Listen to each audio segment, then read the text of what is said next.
just answering questions without tech. The first comment will be what I call a drive-by hit-and-run commentary. A person left a comment unrelated to the video entirely, and then said something as a gimme to try to get me to do a response about a subject. The person doing this cut and paste this probably from their notepad or simple text file to the left or right of their screen, and probably does this to lots and lots of videos as a taunt. First statement, anyone that believes what you're saying, they are not paying attention. Now, the commentary lacks grammatic clarity. It's ambiguous. It does not have the punctuation needed to remove it, and there are fun ways I could reinterpret this if I wanted to make it sound stupid, but that's not the point.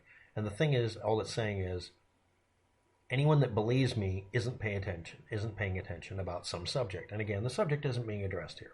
And then on a absolutely unrelated note, remember the video this could have been posted under could have been about me explaining the bore diameter for a 50 caliber Browning machine gun barrel is 0.49 something inches, and the bullet diameter or the groove diameter is 0.51.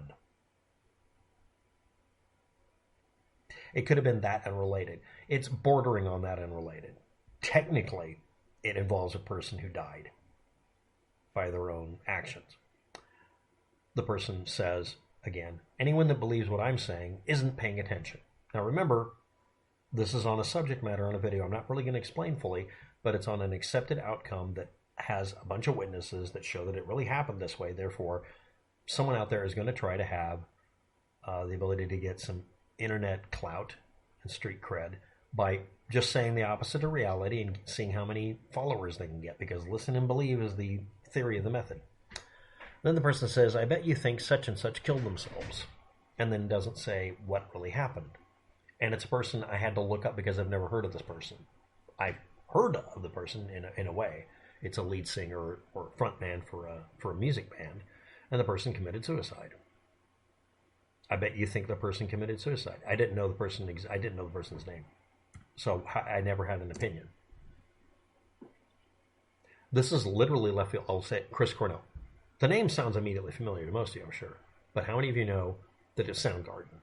How many know anything about the claim that this had to be not a suicide? What is the basis of this? Here we go. May 17th at 11:35 p.m., just before midnight, 2017, Detroit hotel. A surveillance video shows the bodyguard for Chris Cornell leave the motel room or hotel room, and shows nobody entering or exiting until this bodyguard returned after midnight at 15 minutes past midnight. So that's 35, that'd be 25, 30, almost 40 minutes. He was found with blood in his mouth and dead by the bodyguard, and partially suspended from the bathroom door by an exercise band around his neck, and his hands were apparently free, although we don't have any pictures to explain this. And he was found to have 7 medications in his system at the same time that were prescription meds that were supposed to be balanced for him to be acceptable. One of his relatives decided to blame the manufacturer of one or more of the medications, or the person prescribing them, or all of the above, for negligence in his death, to punish them, deciding the person was over-medicated. That's why he committed suicide. Chris Cornell had talked publicly about his struggle with suicide and thoughts that started only after he first took PCP. The only person who should be maybe punished is the person who made up that batch of PCP. Now, this is expanded into a meme about it being a murder. Well, why would he be murdered? And then looking through music lyrics and who he toured with and who he knew that might be worth making him, getting rid of him. Even involving adding this to a Clinton body count or something. So, do I believe he killed himself? If you don't believe he killed himself, you're in the minority. You're probably looking for, internet clout. You're probably doing what's called, I call it contrarian self-aggrandization. That's a really complicated way of saying all you have to do is say the opposite of reality and someone will worship you for being brilliant. You might think that putting fresh batteries in your camera will make it work better. But if you put dead batteries in reverse, it'll suddenly charge them because opposite day. That sounds like a plot device for some sci-fi movie. In fact, it is. for a sci-fi book, short story. Not a Ray Bradbury one, just another one. And no, that doesn't work. If you didn't know that. Putting dead batteries back in your camera or whatever will probably just ruin the camera. But it sounds clever. Lots of clever things are done by doing the exact opposite of what does work okay and see if it works better or see what changes that happens. It's exploratory or experimental sciences are based on this. So that, I mean, try to unscramble an egg. Maybe you can. But anyway, but that has nothing to do with what happened, because if you're going to claim he didn't kill himself, you have to explain why. The explanation is that immediately after his death, a relative got front page news for saying, no, he was, very dramatically, he was murdered, or the responsible party killed him, and then it's whoever prescribed it, or the medical industry. It's hyperbole, or hyperbole. You can look up what happened to the court case. So, is there any reason to believe he didn't kill himself? Let's just get this out of the way. If you have a reason, express it. But the person did what we call a drive-by comment. I'm just going to accuse you of being stupid because you believe something that's literally an established fact everyone has accepted because there's nothing showing it isn't, except a relative who rather dramatically decided to say the meds did it, instead of the PCP that caused it in the first place, by his own explanation of why he had these thoughts and problems. Sure. So, this is like a person telling you, I'm dying from colon cancer, or I'm dying from pancreatic cancer, and even helping people do funding for it. And then afterwards says, oh, well, no. The guy who ran Apple, no, he was killed by the medical industry because they gave him pancreatic cancer or whatever. All that means is that you can get the proper keywords in your YouTube video and get to the top ranking the day he dies. That's all it's good for, because you wait until he's dead and then release the video. That's actually what people did. It's ghoulish. So apparently Chris Cornell was trending, and someone made up a conspiracy theory for it. Next we get to the next meme stack. And this one involves disingenuous promotion partially. WhatAbout? A morbidly obese, diabetic with epilepsy, that sounds a hard combination to come up with, navigating a trail system, committing a double homicide, and escaping unseen, but doing so in a red two-door sports Jeep that would stand out like a sore thumb in Delphi. Somebody said that an anonymous confidential source said that someone who's been named as a person of interest, or at least featured way too much in YouTube videos, waited in a parked red Jeep about 6 days ago. This source did not say where it was parked or why that parking activity was done.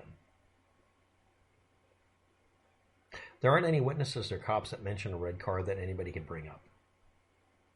The only Jeep anybody pictures that's even a little bit associated with someone who's kind of associated, or is the person that they mention, is gray or silver, and it's from a different time period, like years later. And there's also, if you're not paying attention, a statement about painting it, or having a car painted, not necessarily that Jeep. And it was a brand new Jeep, so it can't be the one.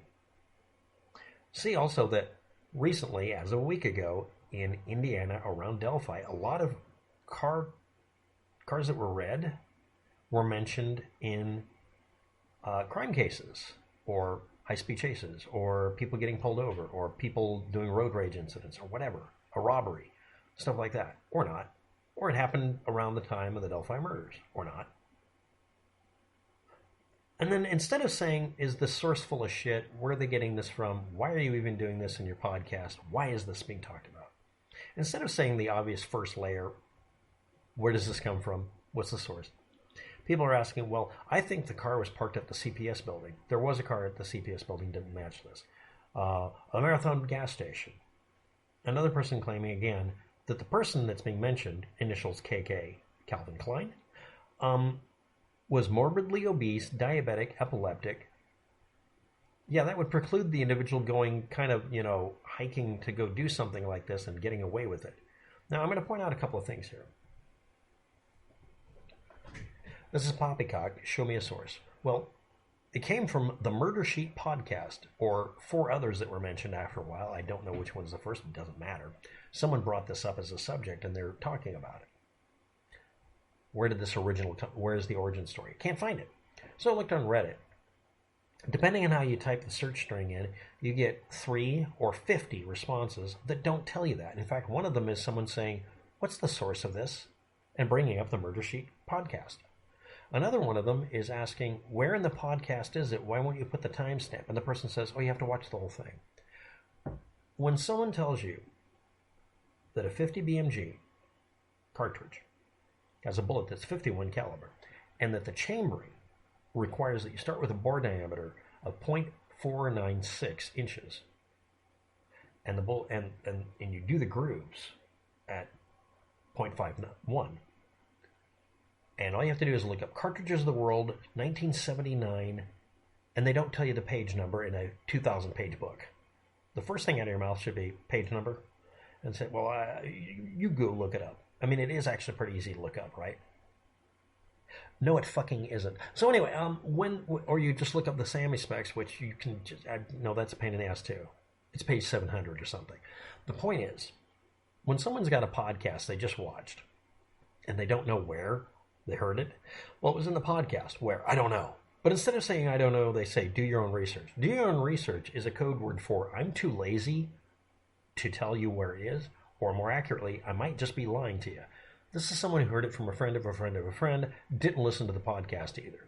Since a couple of them fessed up to, "No, I didn't watch or listen to it, but I know it has to do with a red Jeep, and for some reason it has to be a 2-door sport model." They've extrapolated it from red Jeep to 2-door sport model, because that's more unusual. Or not. So, when someone says, basically, do your own research, what that means is, I didn't actually listen to the podcast, so I'm not going to listen to it either. I'm not kidding. I'm not going to listen to the source material. 1,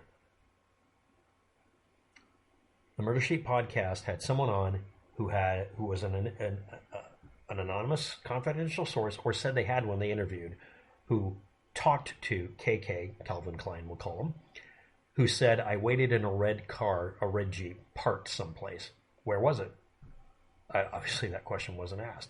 Now, again, some of you probably listened to this. I understand that. I don't give a fuck. I don't give a fuck if you believe it. Timestamp. That's it. That is the cutoff point. It is like it's like a Shibboleth. It's a test.